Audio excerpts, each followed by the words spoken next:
Yo, assalamualaikum warahmatullahi wabarakatuh buat teman-teman semuanya, khususnya yang sudah ada di YouTube Solusi Hutang MB ya. Ini menarik banget yang mau kita bahas hari ini. Ada dua versi nih. Pertama, kapan DC pinjol datang ke rumah? Ini harus saya luruskan buat teman-teman semuanya, karena dimanapun saya live, pertanyaan ini tidak pernah terputus untuk dipertanyakan oleh orang-orang kepada saya gitu loh.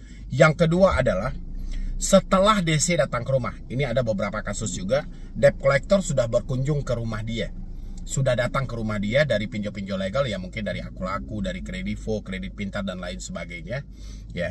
Apakah DC akan kembali lagi? Berarti dua versi. Pertama, kapan DC datang ke rumah? Kedua, apakah DC akan balik lagi ke rumah setelah dia datang? Ya, tapi sebelumnya seperti biasa buat teman-teman semuanya yang belum mensupport channel ini, boleh disupport dulu, boleh didukung dulu, karena supportan dan dukungan Anda itu yang menjadikan channel ini berkembang gitu loh. Jadi kalau Anda kira Medi Broni yang hebat, bukan. Tapi Andalah yang hebat yang selalu mendukung dan mensupport channel ini sehingga menjadi seperti ini. Ya, itu karena dukungan dari teman-teman semuanya. Dan yang mau bergabung di grup WhatsApp, silahkan tinggal klik tombol gabung yang ada di bawah nama channel. Silahkan. Terima kasih buat teman-teman semuanya yang sudah menyempatkan waktunya untuk bergabung di sini atau menantikan jawaban dari pertanyaan Anda. Siapa di sini, saya tanya dulu, yang selalu bertanya kapan DC datang ke rumah? Ya mungkin saja Anda saat ini baru jatuh tempo di pinjol-pinjol legal seperti Kredit Pintar mungkin, atau bisa jadi dari Kredivo atau dari Akulaku. Tolong isi di kolom komentar siapa yang pengen menemukan jawaban kapan DC datang ke rumah. Habis itu lagi, siapa juga di sini yang sudah dikunjungi oleh debt collector dan habis itu juga mencari tahu apakah debt collector akan balik lagi? Silahkan Anda isi di kolom komentar, nanti saya bantu juga menjawab secara individunya, dan yang jelas kita terangkan dulu per video ini. Oke. Kalau untuk gagal bayar di pinjol atau telat bayar di pinjol, mungkin kita sudah nggak heran ya, bahkan orang yang galbay di pinjol itu jumlahnya sudah puluhan juta. Sudah banyak banget. Tapi sebelum mereka menyatakan galbay, kita sama-sama tahu. Sebelum mereka menyatakan tidak mampu bayar, kita sama-sama paham. Sudah berapa juta duit yang mereka habiskan sebelum mereka sampai di titik ini. Mungkin bisa saja untuk memperpanjang, untuk mencicil, untuk mungkin ada aja aset-aset yang sudah dijual, harta yang sudah digadaikan. Ya kita kan nggak tahu. Mungkin saja mereka sudah berada di titik mentok. Oke. Kita balik ke temanya. Kapan debt collector datang ke rumah? Ini adalah sumber masalah ketika telat bayar, tidak mampu bayar, tidak sanggup bayar di pinjaman online. Ya, ini sumber masalahnya. Kenapa ini menjadi sumber masalah? Banyak banget orang-orang yang selalu salah kaprah dalam menghadapi situasi yang seperti ini. Mereka ketika telat bayar, mereka selalu menyibukkan diri mereka untuk mencari tahu kapan DC datang ke rumah. Bahkan kepada saya atau kepada rekan-rekan saya yang lainnya yang juga ikut mengedukasi, mungkin pertanyaan kapan DC datang ke rumah mungkin sudah nggak asing lagi kalau dilontarkan oleh para orang yang galbay di pinjol. Kenapa? Ya, harusnya yang kita cari itu pertanyaannya kenapa, bukan jawaban buat mereka yang kita kasih tahu, tapi kita cari dulu kenapa, apa alasan mereka bertanya seperti itu. Pertama, saya selalu menyampaikan sama Anda, ini bukan akal-akalan saya saja, tapi saya sudah bertanya ke beberapa orang, bahkan puluhan sampai ratusan orang saya pertanyakan. Apa yang menjadi, apa yang memicu sehingga kamu bertanya kapan DC datang ke rumah? Seolah-olah DC yang datang ke rumah ini sangat menakutkan dan sangat menyeramkan. Apa yang terjadi sebenarnya? Ya, ada yang menjawab, pertama, dia tidak pengen suami dia tahu. Ya, itu yang pertama, jawaban yang pertama. Itu kalau saya bertanya waktu itu sama ibu-ibu. Dia tidak pengen suaminya tahu. Ada juga saya bertanya juga, dia tidak pengen orang tuanya tahu. Ya, ada juga yang memberikan jawaban, dia tidak pengen teman-teman dia tahu. Berarti ada tiga versi. Ya, ada tiga versi. Pertama suami, kedua orang tua, ketiga teman-teman. Apa yang melandasi mereka menutupi semua ini? Ya, mungkin kalau bagi istri, tidak pengen suaminya tahu karena takutnya mungkin diceraikan. Ya, mungkin dia telah melakukan kesalahan yang besar. Takutnya nanti sang suami menduga si wanita ada pria idaman lain, misalnya gitu, yang dia biayai. Kalau enggak, ngapain dia berhutang? Kan itu asumsi yang selalu terjadi. Tiba-tiba nanti kalau suami tahu kita berhutang, kita langsung diceraikan dengan tuduhan berbagai macam. Habis itu sama orang tua. Kalau misalnya orang tua tahu kita berhutang, misalnya dia masih dengan status lajang misalnya gitu, takutnya orang tua menduga-duga dia pemakai narkoba, pemain judi online dan lain sebagainya, sehingga dia diusir dari rumah. Yang ketiga, jangan sampai tahu teman-teman, ini yang paling parah. Jangan sampai tahu teman-teman dia. Supaya apa? Supaya teman-teman dia tidak memvonis dia miskin, tidak memvonis melarikan hutang, supaya dia tetap dianggap oleh teman dia itu orang yang royalitasnya tinggi gitu loh. Ya, padahal keadaan sudah tidak baik-baik saja. Oke. Sampai di sini, buat teman-teman semuanya yang bertanya kapan Desi datang ke rumah, Anda harus taklukkan 3 hal ini dulu. Ya, taklukkan 3 hal ini. Pertama, tentang suami tadi, habis itu orang tua, habis itu teman-teman. Apa yang harus kita taklukkan? Coba terima kenyataan hari ini. Coba jujur kepada diri Anda sendiri. Tanyakan ke diri Anda, apa yang sedang Anda bohongi? Apa yang sedang Anda takutkan? Bukankah semua ini atas dasar kecerobohan kita dan kesalahan kita? Ya, harusnya Anda cari momen-momen tertentu untuk terbuka sama suami. Ini adalah orang, kalau bagi wanita ya yang sudah bersuami, ini adalah orang yang menanggung jawab diri Anda lahir dan batin. Walaupun Anda membayangkan sesuatu yang sangat mengerikan ketika Anda jujur sama suami, tapi tetap berpikiran positif. Saya pengennya seperti itu. Kenapa harus berpikiran positif?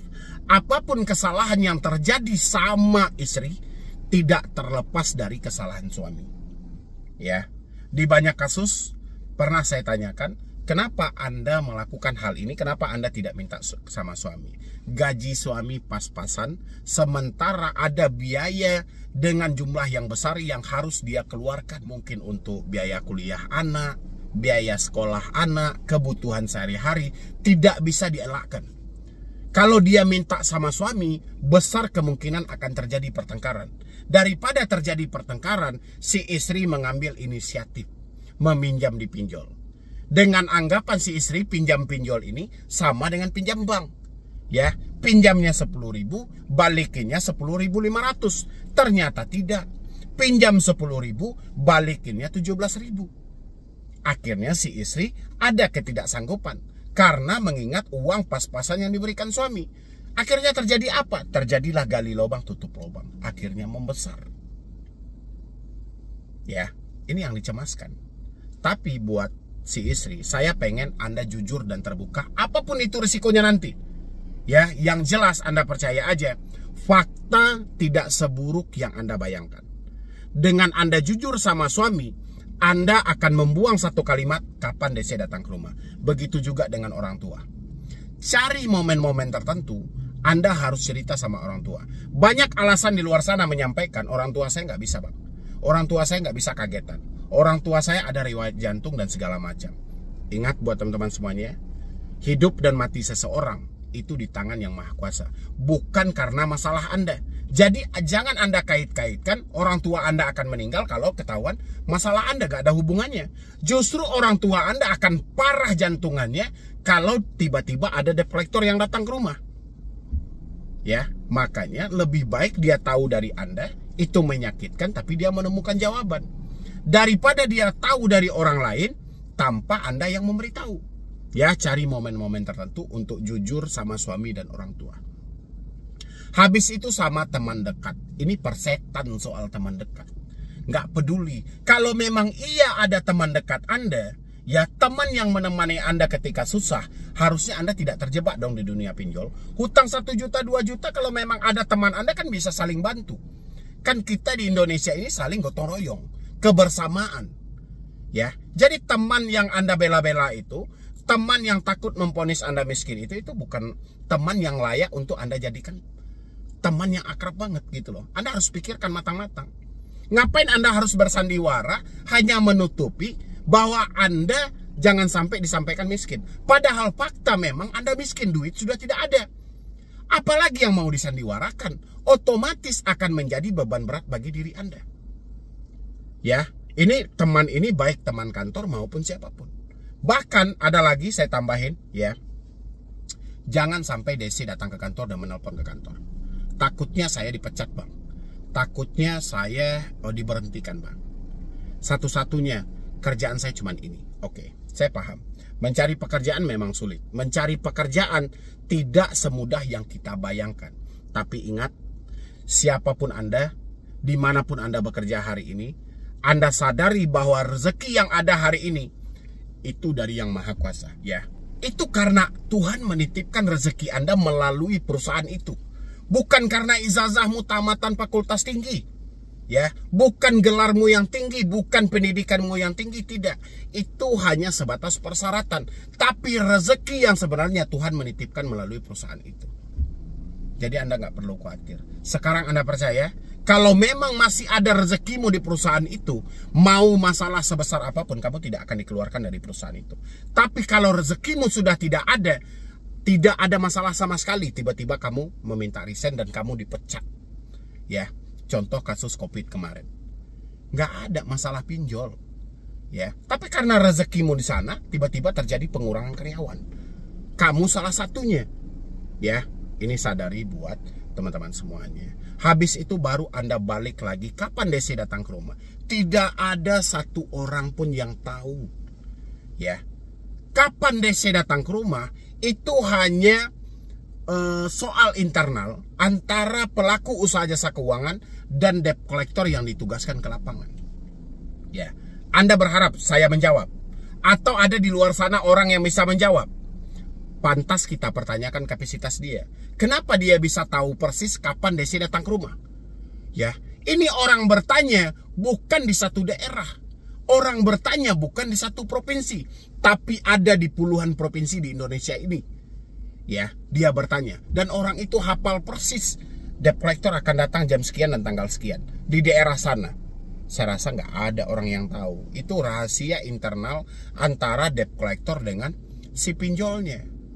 Ya, jadi sampai ke ujung dunia pun Anda cari itu, tidak akan Anda temukan jawabannya. Kalau Anda pengen bertanya, kapan Desi datang ke rumah, tanyain ke aplikasinya langsung. Kapan Anda perintahkan debt collector lapangan untuk ke rumah saya? Di daerah ini, kecamatan ini. Ya, tanyakan sama aplikasinya. Aplikasi yang tahu. Ya, jadi nggak ada orang yang tahu. Anda paksain sama saya, Bang Medi jawab dong, kapan Desi datang ke rumah? Ada nggak Desi daerah sini? Nggak akan Anda temukan jawabannya. Ya, dan inilah pemicunya kenapa Anda bisa masuk dalam dunia penipuan. Ketika Anda bertanya, saya telat bayar nih di aplikasi A misalnya. Kira-kira Desinya datang nggak? Dan kapan Desi datang ke rumah? Anda selalu bertanya soal itu. Pasti orang-orang yang ingin menipu Anda membesar-besarkannya. Kamu bayar itu cepat, itu bahaya itu. Hampir semua Indonesia, di seluruh Indonesia itu ada debt collectornya. Bayar aja cepat. Padahal bukan bayar itu tujuan dia. Mana datamu? Ayo pinjam lagi ke pinjol lain. Ya. Emang siapa dia tahu persis debt collector akan datang hari itu di daerah itu? Ini satu Indonesia loh orang yang bertanya. Bukan di satu tempat. Ya. Sedangkan di satu tempat aja belum ada jaminan debt collector kapan pastinya akan datang ke rumah. Tidak ada orang yang tahu. Ya, kecuali Anda bertanya ke pihak aplikasinya sendiri. Itu baru jelas. Ya, itu buat teman-teman semuanya yang bertanya kapan Desi datang ke rumah. Habis itu Anda juga bertanya juga, Desi sudah datang ke rumah saya, Bang. Di beberapa daerah. Selalu bertanya, kira-kira Desinya datang lagi nggak ya, Bang? Ya, Anda memaksa saya untuk menjawab. Memaksa saya untuk menjawab gitu loh. Saya bilangin nanti, ya kemungkinan dia akan datang lagi. Karena hutangnya belum Anda bayar. Takutnya nggak datang. Anda bilangin saya, Bang Medi, kemarin Bang Medi jawab, dia akan datang lagi karena hutang nggak saya bayar. Nyatanya Bang, ini udah 1 tahun, udah 2 tahun nggak datang-datang lagi mereka. Akhirnya saya yang dibilang bohong. Saya bilangin, mereka nggak akan balik lagi itu. Karena dia tahu Anda nggak ada duit. Tiba-tiba dia balik. Jadi pertanyaan yang Anda lontarkan itu, setelah debt collector datang, apakah kemungkinan dia datang lagi ke rumah saya? Itu pertanyaan jebakan. Makanya, ketika ada debt collector yang berkunjung, pertegas di sana. Pertegasnya seperti apa? Kalau mampu bayar habis-habis bunga plus dendanya. Kalau tidak mampu hentikan semua pembayarannya. Sampaikan ke mereka, saya sudah tidak mampu. Anda bolak-balik pun ke sini, duit saya nggak akan ada. Percuma Anda capek-capek. Mendingan sampaikan ke perusahaan Anda bahwa saya tidak mampu lagi bayar. Saya mempersiapkan diri saya untuk menerima risiko apapun itu yang diterapkan oleh perusahaan Anda. Tegaskan seperti itu. Ya, dan jangan lupa juga, ini selalu lupa dari teman-teman semuanya, ketika ada kunjungan dari debt collector ke rumah Anda, coba diperiksa dulu mulai dari ID card mereka, surat kuasanya, sertifikat profesi penagihannya. Jangan buru-buru takut, jangan buru-buru gemetar. Ya, nanti kalau saya ngomongin kayak gini, Bang Medi pernah galbay nggak sih? Itu pula yang dia tanyain gitu loh. Ya. Kalau itu yang Anda tanyain, kapan ini mau selesainya? Ya, kalau Anda pengen tahu saya pernah galbay atau tidak, tonton lagi video saya 2019. Di sana sudah saya jelaskan. Dan lagian, ya, untuk kita memberikan edukasi, kita memberikan pencerahan, bukan berarti kita harus jadi pelakunya dulu. Contoh, saya menyampaikan, weh jangan mencuri. Mencuri itu tidak baik. Apakah saya harus jadi pencurinya dulu? Baru saya bisa menasihati orang itu. Habis itu saya sampaikan, Anda kalau seperti ini saya tangkap gitu loh. Apakah saya harus menjadi polisi dulu untuk mengamankan tindakan kejahatan? Ya. Dan polisi yang menangkap bandar narkoba, apakah polisi harus jadi bandar dulu? Jadi nggak logis juga pertanyaan teman-teman seperti itu. Ya, sekarang praktekkan aja dalam diri Anda. Kalau pas pergunakan, kalau nggak pas ya udah. Dengar aja, itu banyak itu di luar sana bertanya, Bang Medi pernah galbay nggak sih? Pernah galbay nggak sih? No, tengok semuanya. Orang-orang yang memberikan edukasi itu tanyain semuanya. Pernah galbay apa tidak? Sebenarnya poinnya bukan di sana. Selagi kemampuan dia nyambung, logika dia pas dan rasanya bisa membantu hidup Anda, ya sudah pakai aja itu gitu loh. Ngapain kita sibuk-sibuk? Gini, bikin capek Anda aja. Ya. Itu jawaban dari saya buat teman-teman yang bertanya, kapan DC datang ke rumah? Dan setelah DC datang ke rumah, apakah kembali lagi? Kurang lebih seperti itu jawabannya. Ya, mudah-mudahan ini bisa membantu buat teman-teman semuanya. Tidak ada lagi yang bertanya-bertanya seperti ini. Ketakutan-ketakutan seperti ini. Sudah saatnya kita memulihkan hidup kita. Karena hidup kita ini sudah hancur-hancur gara-gara pinjaman online. Ya, jadi sekian dulu dari saya, Medi Broni. Wassalam.